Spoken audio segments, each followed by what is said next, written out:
ପିନ୍ଧୁଛି। କିଏ ତମେ? ଏଠି କଣ ଏତେ ଜୋରେ ଆଉ ଏ ଚିତ୍କାର କରୁଛ? ତମେ ଟିକେ ସାଧାରଣ ଜ୍ଞାନ ଅଛି କି ନାହିଁ? ଏଇଟା ମେଡିକାଲ। ଯାଉ ତମର ମେଡିକାଲ ସିଷ୍ଟମଟା ଏମିତି। ଦିଦି ଦିଦି ପିନ୍ଧି ପିନ୍ଧି ଦିଦି ମାନେ କଣ? ହେଇ ଧପ ଧପ ହେଲା, ହେଇ ଧକ ଧକ ହେଲା, ହେଇ ପ୍ରଭାକର ପିନ୍ଧୁଛି। କାହାକୁ କହୁଛ ରହିବାକୁ? କଣ ପିନ୍ଧୁଛି? ସେ ହେଇଛି କଣ ରଜାକାରେ ମୋର ହେଇଛି କଣ?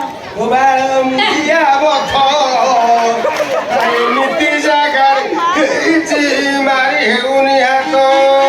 ଆଚ୍ଛା ତମେ ପ୍ରିୟା ମ୍ୟାଡାମ ନା? ହଁ ମୁଁ ପ୍ରିୟା। ହେଲେ ତମେ କିଏ? କଣ ମତେ ଚିହ୍ନି ପାରୁନା? ନାଇଁ ତ। କଣ ଆମ ଗାଁରେ ତମେ ଡ୍ରାମା କରିବାକୁ ଆସିଥିଲ? ଆମ ଗାଁ କ୍ଲବ ପିଲାମାନେ ଆମେ ଡ୍ରାମା କରୁଥିଲୁ ଗାନ୍ଧୀ ଭୂମିକାରେ କହ୍ନେଇ ଦାସ।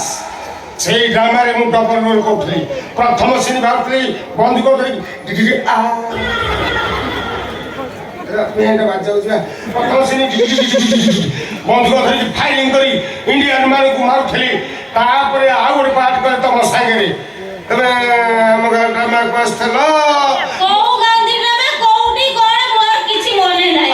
ମନେ ନାହିଁ ଏତେ ଶୀଘ୍ର ଭୁଲିଗଲ। ଆମ ଗାଁ ଡ୍ରାମାକୁ ଆସିଥିଲ ମୋ ସାଙ୍ଗରେ ମୁଁ କଣ ଘଣ୍ଟା ଦେଇ କିଣିକି ଦେଇନଥିଲି?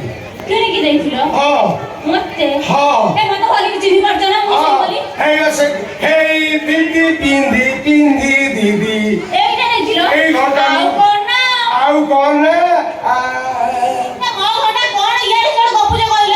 ଗପୁଛି? ଆଉ କଣ? ମୋ ବୋଉ ବିରି ବିହନ ମାଠିଏ ବିରି ବିହନ ରଖିଥିଲା। ମୁଁ ତାକୁ ବିକି ତମକୁ ଘଣ୍ଟା କିଣିକି ଦେଇଛି। ତମେ ଇଆଡେ ସିଆଡେ ଗପୁଛି। ଦେଖ ମୁଁ କେତେ ଜାଗାକୁ ଡ୍ରାମା କରିବାକୁ ଯାଉଛି, କେତେ ଲୋକଙ୍କ ଘରେ ରହୁଛି। ତା ବୋଲି ସମସ୍ତଙ୍କୁ ମନେ ରଖିବି ସେମିତି କିଛି ଗ୍ୟାରେଣ୍ଟି ନାହିଁ।